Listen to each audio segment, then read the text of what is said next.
urashaka kuba umu opeya ariko wirwandikira amafamiye yose akakurya sini nagusubije ahubwo ntago turi interested. So hari amakosa ushobora kuba ukora utabizi, niyo mpamvu ngiye kukubwira ibintu bitanu ushobora kugerageza, kandi nibiramuka bigukundiye uzaze umbwira uti merci beaucoup. So ku bantu batanzi, nitwa Deborah Ishimwe, nabaye umu opeya muri France and nagiye mfasha abantu bamwe na bamwe nabo kuba aba opeya. So ikintu cya mbere ushobora kuba ukora copy paste ya message, tuvuge ukagenda ugakora message muri chat GPT cyangwa se yindi AI ukoresha, ugahita ugenda direct ukayandikira famiye, noneho famiye ya mbere, ya kabiri, iya gatatu, gutyo gutyo, ntugire ikintu na kimwe uhindura. Like reka nkwibira ibanga, aya mafamiye yose yakira nk'amamesaje nk'ijana y'aba ope. Rero ibaze kugira ngo baguhitemo bisaba ngo ube creative nyine mu kuntu ushaka utuntu ukora, ushaka uburyo ki ubigenza kugira ngo baguhitemo. So niyo mpamvu ngiye kukubwira buno buryo uzajya ukoresha. Jya ugenda usome profile ya famiye, urebe famiye yitwa gute, urebe ifite nk'abana bitwa gutya, byibuze uhindure agace ka mbere gatangira. Tuvuge niyo akenshi bakunda gushyiraho amazina y'abana babo, wenda akavuga ati umwana wacu wa mbere yitwa Beni, undi wenda yitwa Alice, hanyuma ugahita wandika kuku Beni, kuku Alice, nyine wino cyangwa bashyiraho bonjour, umunsi uhurize Alice na Beni. Byonyine famiye ikibona yuko wanditse amazina y'abana babo, bahita bavuga ati reka dufate umwanya dusome bino bintu. Nawe reba nyine nk'umuntu akwandikiye message, nyine ugahita ubona umuntu ntimuziranye ariko uhise ubona yanditse amazina y'abana bawe, arimo arabasuhuza, nyine ariko none ntukabye nkaho ngo wenda ngo sheri ngo bite, ibintu nk'ibyo bya bindi by'abanyarwanda, ariko wandike nyine ushyiraho bonjour, nizere ko Alice na Ben bameze neza. Famiye ikibona gutya ihita iba interested, igahita ikanguka, igahita ivuga ati reka turebe uyu muntu watumentioningiye abana, nk'utuntu nk'utwo ngutwo ukadukora. Hanyuma famiye niramuka ibonye yuko wamentioninze nk'amazina y'abana babo, nyine ukagerageza kuba familiar nabo, ntabwo bazascrollinga message yawe gutyo, kuko kenshi na message zanyu nibazisoma nyine bahita bagira gutyo, kuko babona ari ibintu nyine bya chat GPT. So ubwo ni uburyo bwa mbere uzabugerageza. Ikintu cya kabiri ugomba gukora, banza umenye ngo opeya ni iki.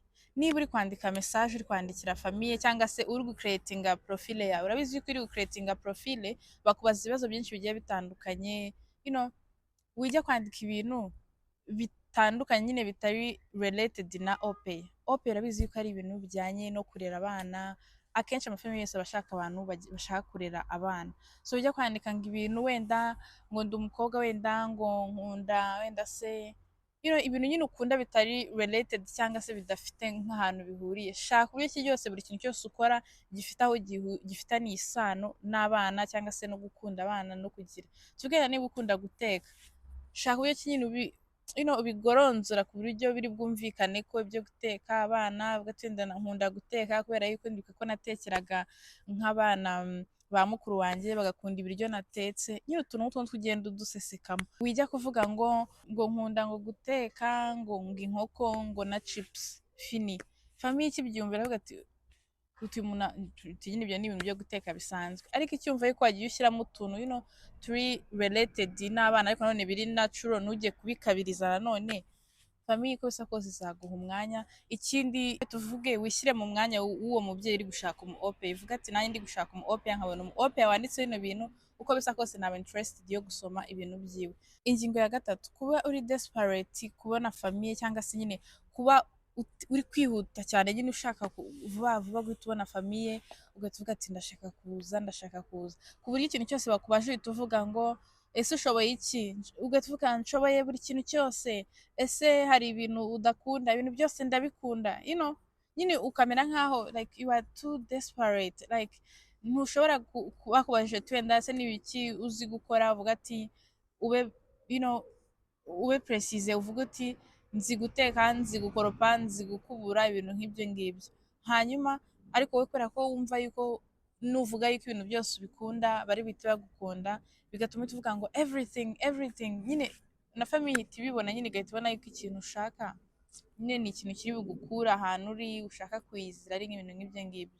So nakubwira ati tuza, fata umwanya, niba bakubajije uti uzi gukora iki, ibintu byose bimentioning. Akenshi bano bantu bashaka aba opeya baba bari interested n'umuco wo muri Afurika, bashaka kumenya abanyafurika bameze gute, babayeho gute. So niba bakubajije ati uzi gukora iki, uhita usubiza ati no nzi guteka, bibaye na ngombwa wahita uvuga ati nzi guteka bino biryo, ati nzi gukubura, ati gukubura iyo turi gukubura dukoresha ibi ngibi, ukabereka n'udufoto nyine ugakoresha iki bwose famiye iri bukwiyumvemo nyine ikumva yuko uri umuntu uzi gukora communication, ukavuga ati nzi gukubura, ati nzi guhinga, ukaba wafotora nk'isuka, ati iyi ni isuka dukoresha. Reba nyine nawe uri nko kwandikira nka famiye ugahita uyohereza nk'udufoto, wenda uri nko gukora nk'utuntu uti ni uku nguku twe hano tubigenza muri Afurika, iyo famiye ihita iba interested ikavuga ati ibi ni ibiki, mugakomeza muvugana gutyo, nyine ukaba engaging, ugakomeza ubashitura ubereka utuntu ku buryo ari bube interested, bakavuga ati nubwo bataba bagushimye ariko byibuze bakavuga ati uyu muntu uko bisa kose ni umuntu mwiza, ari communicative, aravuga, uyu mwana azashobora, uyu mu ope azashobora kurera abana bacu, azashobora kuvugana nabo, bakaguhitamo cyangwa wenda bakanakugirira n'impuhwe, bakavuga ati uno mwana twamwikundiye kuko turabona yuko ari umwana nyine mwiza tu. Ingingo ya 4, kutamenya nyine kuvugana n'abantu cyangwa kubasubiza, kuvugana n'amafamiye. Tuvuge niba bakubajije nk'ikibazo, se bite, wenda se ese bimeze gute nko muri Afurika, yego, oya, maybe, ugasubiza utuntu twose turi shoti, famiye ishobora kugira ngo ntabwo uri interested. Like nk'urugero, inaha abantu b'inaha bo muri France nyine baravuga, bavuga ibintu byose, bakavuga nk'isaha bari kugusobanurira. So rero wowe kukubaza nk'akantu ugahita uvuga ngo no, ngo actually, nyine ugahita ushyiraho akadomo, ukigira nyine umuntu uri busy, nk'umuntu uri kurya sini, wenda nk'umuntu nyine adashaka, famiye nayo nta kuntu yaba interested. So gerageza urambure ibintu byawe, urambure message zawe, usobanure ibintu byawe, ubivuge neza. Niba ufite n'imico wenda y'abantu baba batuje bagize ute, shaka uburyo ki bwose niba muri kuvugana uri bube sharp, kuko buri muntu wese ashaka umuntu uri sharp uzashobora guhura n'abana, agakina nabo, akirukankana nabo, akavugana nabo. So niba uri umuntu rero utuje ushaka kwituriza no kuryama, ibintu bya opeya si ibyawe, ubiretse, cyangwa se wiga uburyo ki waba sharp, energetic, ibintu byose bijyanye nyine no kurera abana. Iyindi ngingo ni ukugira ikiganiro about you gusa. Niba bakubajije nk'ibintu nyine byose ugahita werekana wowe ibyo ushaka kuruta kwerekana ibyo uzamarira iyo famiye. Tuvuge niba muri kuvugana tuvuga ndashaka ko muzampemba aya mafaranga, nkunda kuba ahantu hari umujyi hameze gutya na gutya, nkunda kurya ibi ngibi, wowe uri kuvuga nyine ibyo ushaka ko bazaguha, ariko we nturi kwerekana se wowe nuhagera uzatanga iki, uzamarira icyo famiye, uzamarira icyo abana. So ni byiza yuko nawe ugomba kuba ufite nk'akantu runaka ukavuga ati nzi gukora bino bintu, wenda nzi gusuka, ugashyiraho utuntu twose uzi, nzi koga, nzajyana n'abana koga, nzi gutera story, nzi gukora ibi ngibi byose, ukabivuga akantu kose uzi ukakavuga, ariko nanone utabeshya utagiye gukabiriza kwa. Rero ugomba kwerekana ikintu uzamarira famiye kuruta kwerekana cyane icyo ushaka, kuko I think yuko ari wowe ushaka iyo famiye cyane. So don't make everything about you only, ubwo rero mugende mugerageze ubwo buryo nababwiye, ndatekereza neza yuko bizakunda. Ntabwo nakubwira ngo ukwezi kumwe cyangwa amezi 2. Ikindi hano haba amasizoni yo gukenera aba opeya, hari n'amasizoni yo kudakenera opeya. So biterwa rwose, hari igihe wenda waba uri kwandika wenda atari season nziza.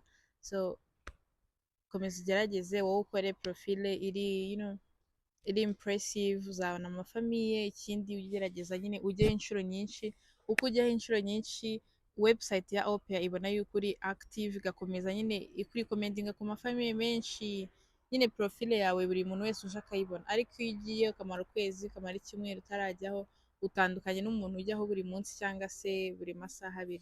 So reka mbabwire amahirwe masa ku bantu bashaka kugerageza opeya. Ni ibintu byiza, like niba uri munsi y'imyaka 30 nta mpamvu yo kuba wicaye uri aho ngaho nta kintu uri gukora.